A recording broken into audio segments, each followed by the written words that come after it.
Donc je reprends la deuxième partie de ma vidéo. Donc c'était pour dire que Kémy, les Ivoiriens n'ont jamais été xénophobes. Tu sais, dans les années 1950-58, plus précisément, quand le colon a arrêté la traite négrière et tout ça, et qu'ils étaient en train d'envisager de partir parce que la colonisation se passait très mal. Ils voyaient que les pays étaient en train de se révolter. Donc ils essayaient de faire une décolonisation en douceur dans les pays africains. C'est dans cette optique-là qu'avec la traite négrière à Ouida, à Porto-Novo, le fait de parquer les esclaves pour les envoyer, les mettre dans les bateaux, les envoyer à Nantes ou aux États-Unis, ils ont constaté que le Dahoméen avait le peu qu'on capturait pour compter les frais qui rentraient dans les cales et tout ça. Ils ont constaté que le Dahoméen avait une intelligence intuitive.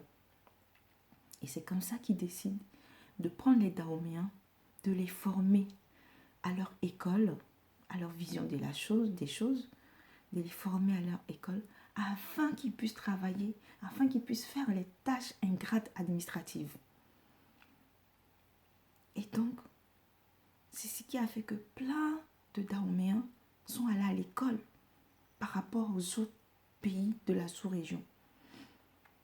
Ils sont allés à l'école. Ils ont été formés par le colon. Et donc, quand ils ont été formés par le colon les envoyait dans tous les pays différents. Au Sénégal, au Niger,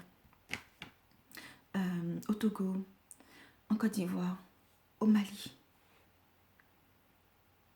pour former leurs autres frères africains, pour travailler dans l'administration coloniale à l'époque, 1958. C'est comme ça que les Dahoméens ont rempli la Côte d'Ivoire. Et après 1958, dans les années 60, quand le colon a commencé à partir, et bien les Dahoméens sont restés dans l'administration. Et les Ivoiriens à qui on avait affilié les tâches agricoles et les tâches de chemin de fer et tout, vous voyez qu'il y avait des frères noirs comme eux qui étaient bien, qui travaillaient dans l'administration comme le colon et qui étaient mieux payés qu'eux et moins fatigués. C'est ainsi que certains Ivoiriens ont commencé à faire des études aussi, aller à l'école pour pouvoir travailler dans l'administration ou devenir enseignant par exemple, parce que à l'époque c'était les Dahoméens qui étaient nos enseignants dans les écoles et dans les collèges. Et donc les Ivoiriens, quand ils avaient leur diplôme à la sortie pour pouvoir travailler, ils ne pouvaient pas travailler parce que les Dahoméens avaient bloqué le marché, c'était comme une mafia. Les Dahoméens n'embauchaient que des Dahoméens. Et des fois avec le même diplôme pour plusieurs personnes. Ça, il y a la dame Mémédé là, qui a dit ça. Pour plusieurs personnes. Donc voilà ce qui a créé un peu la frustration de certains Ivoiriens. Et c'est normal. Tous les pays connaissent ça. Même ici en France. Dès que ça ne va pas, l'immigration, oh, c'est la faute des Noirs, c'est la faute des Arabes. C'est normal. Même ceux qui se disent intellectuels, super machin, super développés, super civilisés, ils ont connu ça. C'est normal. Quand tu as faim, eh ben tu préfères mettre la faute sur celui qui est étranger. Et donc, je crois qu'il y a eu un incident avec une jeune fille qui s'est fait tuer, quelque chose comme ça, par un Dahoméen. Et ça a été l'étincelle. Et c'est comme ça qu'ils ont tabassé les Dahoméens, on les a chassés. Ils les ont chassés, les Ivoiriens. Au fou était en France. Il a demandé aux gens de se calmer. Mais là, déjà, à cette époque-là, le colon jouait avec ça, avec ces différences. Oh, vous voyez, ceux-là, ils sont plus intelligents, et ça créait des frustrations. Donc, la xénophobie, là, ça ne vient pas des Africains. C'est un instrument du colon pour mieux gérer ses troupes, pour mieux gérer ses esclaves. Donc, non, l'Ivoirien n'est pas xénophobe à la base. C'est pas parce que ton papa, il a connu une période difficile en Côte d'Ivoire que les Ivoiriens sont d'office xénophobes. Des incidents comme ça, c'est arrivé partout en Afrique. Tout récemment, il n'y a même pas longtemps, je crois il y a 2 ans de cela, des Ivoiriens se sont fait tabasser au Mali pour une histoire de football. Dans les années, je ne sais plus si c'est 92, 91, 92. Les Ivoiriens sont allés au Ghana pour une histoire de football. Les Ghanais ont tabassé les Ivoiriens. Il y avait une femme enceinte dans le lot.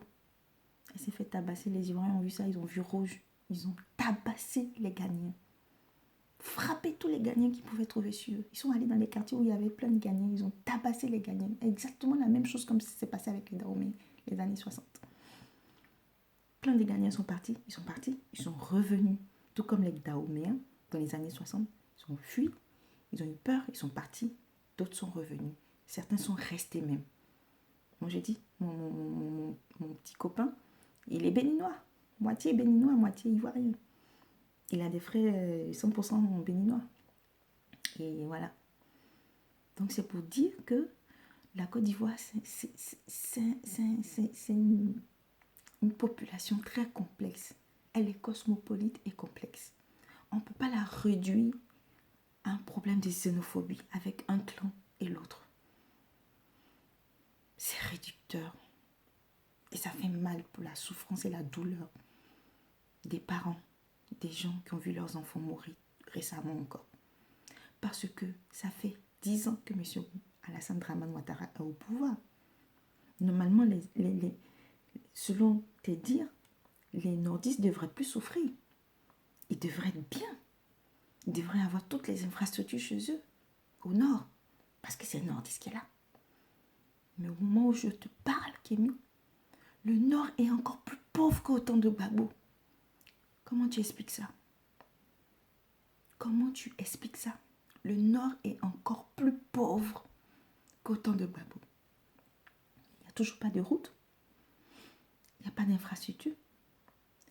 Il n'y a pas d'école. Les gens ne mangent pas à leur faim. Il n'y a pas d'eau potable. Et il n'y a pas d'électricité. Eh oui. Eh oui.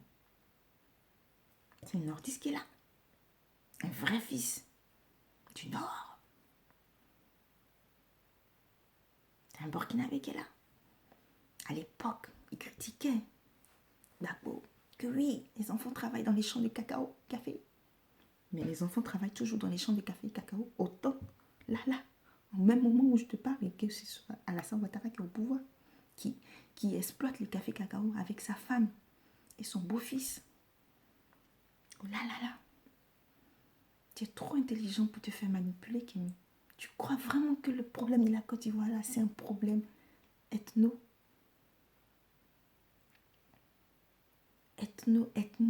ethno-xénophobie ou ethno-tribal, je ne sais pas. Tu crois que c'est un problème, vraiment? C'est un conflit tribal. Kémy, tu crois vraiment? Tu es trop intelligent pour ça. Ne te laisse plus manipuler comme ça. Celui qui a fait ça, il n'est pas bien. Ou celle qui a fait ça, elle n'est pas bien. C'est méchant.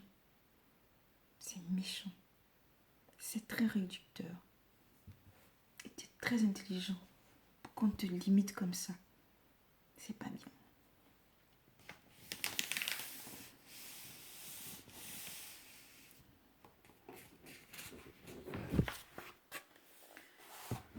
Les Ivoiriens ont toujours accepté des étrangers venus de tous les horizons.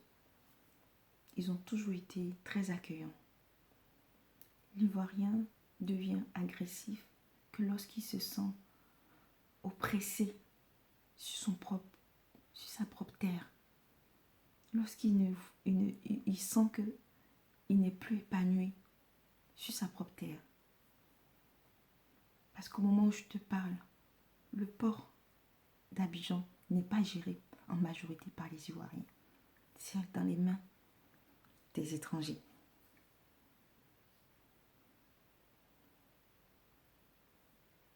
Le marché, le gouvernement. Il n'y a pas d'homogénéité ethnique dans le gouvernement de M. Alassane Dramane Ouattara. Les postes les clés, c'est son clan. Pictogo, d'origine burkinabé. Kandia Camara, d'origine guinéenne. Peut-être qu'on ne t'a pas dit ça, mais je te le dis. Le seul qui, pour l'instant, reste encore, c'est M. Ahmed Bakayoko, qui lui, on connaît ses origines, il est ivoirien de Séguéla. Mais les autres viennent d'ailleurs. Et pourtant, on ne les tue pas, on ne les vilipende pas toute la journée. Ils sont dans le gouvernement ivoirien, avec M. Alassane Dramane Ouattara. Encore les mêmes qui instrumentalisent. Hier, ils n'étaient pas au pouvoir. Ils ont fait la guerre pour être au pouvoir. Aujourd'hui, ils sont au pouvoir. On leur demande de mettre un autre candidat à la place. C'est la guerre. Tout sauf Ouattara, c'est la guerre. Tout sauf Ouattara, pas à cause de l'homme, l'être humain. Non. Tout sauf Ouattara, à cause de la Constitution qui ne lui donne pas le droit de se présenter. Un troisième mandat, peu importe ce qu'il a fait de la Constitution, deuxième ou troisième République, peu importe, il n'y a plus droit. C'est lui-même qui a créé cette loi. Donc le problème en Afrique, si nous ne sommes pas capables de respecter les règles, les lois de nos tests, de nos pays, je ne vois pas comment on peut fédérer en plus grand nombre pour faire le panafricanisme. C'est pas ça le panafricanisme pour moi. Le panafricanisme, c'est la solidarité. C'est la solidarité. C'est aller aider les peuples qui en ont le plus besoin. S'organiser pour travailler ensemble. Mettre des infrastructures. Mettre de l'eau potable. Mettre de l'électricité, des panneaux solaires avec ce que nous avons, avec nos propres ressources. Tu parles d'autodétermination tous les jours. Kémy, mais c'est ça. Ça doit être l'autodétermination dans le nord.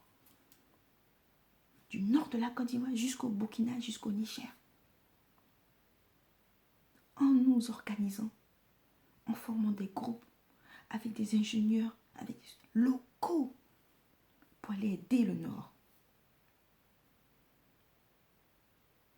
C'est ça le panafricanisme pour moi.